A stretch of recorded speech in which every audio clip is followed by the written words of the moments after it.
حضور سے تو پوچھا گیا کہ مومن بزدل ہو سکتا ہے، کہا نہیں بہادر ہوتا ہے، لیکن بشر ہے کبھی کبھار بزدلی اس سے صادر ہو جائے تو ممکن بھی ہے۔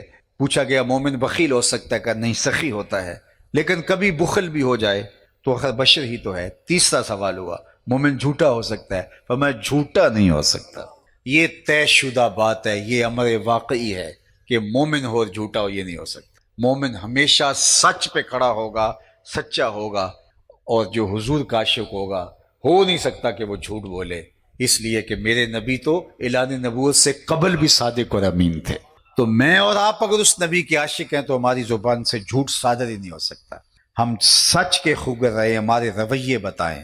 اگر میرے یہاں بیج عاشق رسول کا لگا ہوا ہے اور میں دودھ دہی بیچ رہا ہوں تو لوگوں کو آنکھیں بند کر کے خریدنا چاہیے کہ یہ پانی شامل نہیں کر سکتا، یہ تو عاشق رسول کہلاتا ہے۔ میں وعدہ کروں تو لوگوں کو تیقن ہونا چاہیے کہ یہ مکر نہیں سکتا، اس لیے کہ یہ تو عاشق رسول کہلاتا ہے۔ تو عشق کی منزل تو بڑی منزل ہے۔ تو آئیے میں اور آپ ان کی محبت کے سانچے میں ڈھل جائیں اور ہمارے طرز زندگی سے پتہ چلے کہ یہ حضور کا عاشق ہے۔ تو یہ نہ ہو کہ تمہیں بتانا پڑے جناب ہم عاشق ہوتے ہیں، مسلمان ہوتے ہیں، نہیں، تم دور سے آ رہے ہو، لوگ کہیں وہ دیکھو حضور کا غلام آ رہا ہے۔ نور آنکھوں میں تو چہروں پہ اجالے ہوں گے، مصطفیٰ والوں کے انداز نرالے ہوں گے، دنیا میں بھی ان کے دم سے مقدر چمکا، محشر میں بھی ان کی رحمت کے حوالے ہوں گے۔ تو اللہ ہمیں حضور کا سچا عشق اور حقیقی محبت جو عمل سے ہم آہنگ ہو نصیب فرمائے۔